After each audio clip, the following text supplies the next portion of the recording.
Motive হিসাবে police আধিকারিকরা এখনো পর্যন্ত মনে করছেন যে রাগ বা প্রতিহিংসা থাকতে পারে, সেটা তাৎক্ষণিক সেই সময় হিট অফ দ্য মোমেন্টের জন্য হয়তো হয়েছে, কিন্তু গোটা ঘটনার পেছনে একটা টাকা পয়সা সংক্রান্ত বিষয় রয়েছে।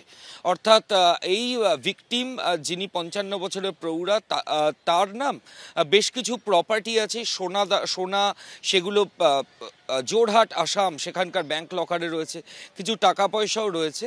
এবং এই যে তার কাছে যে কিছু টাকা পয়সা রয়েছে, সোনা রয়েছে, সেটা তার ফ্যামিলির অনেকেই জানতো। এবার এই গোটা ঘটনার পেছনে সেটা একটা অন্যতম কারণ বলেই তদন্তকারী আধিকারিকরা মনে করছেন।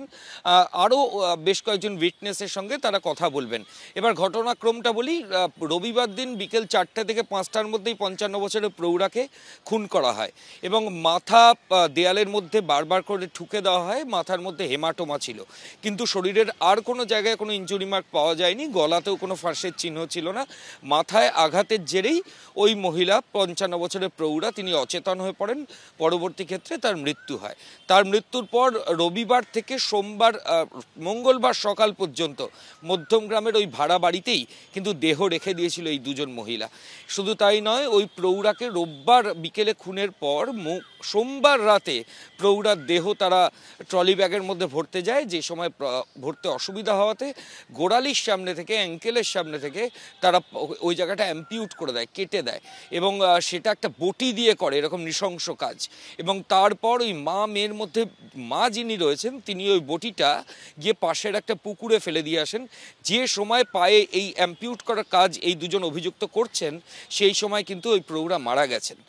সেটাও ময়নাতদন্তের রিপোর্টে ইতিমধ্যে পুলিশ আধিকারিকরা জেনেছেন।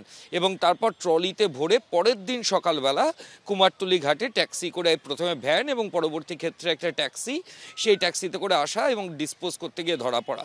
এখন তদন্তকারী আধিকারিকদের যেটা প্রশ্ন, যে বটি দিয়ে কাটলেন, যে জলাশয়ে ফেললেন, সেই জলাশয়ে সেটা সার্চ অপারেশন হবে এবং সেখান থেকে সেটা রিকভারি করতে হবে। কারণ ওই দুজনের স্টেটমেন্ট ছাড়া পুলিশ আধিকারিকরা এখন আর বেশি কিছু পাননি। বিভিন্ন তথ্য প্রমাণ পেয়েছেন, ঘটনাস্থলে ফরেন্সিক এক্সপার্টরা গেছে। আমরা বলছিলাম দেয়ালের মধ্যে মাথা ঠুকে দেওয়া হয়েছে, সেই এভিডেন্সও কিন্তু সেই দেয়াল থেকে ইতিমধ্যেই এফএসএল এর যারা সায়েন্টিস্ট রয়েছেন সেটা সেখান থেকে পেয়ে গেছেন।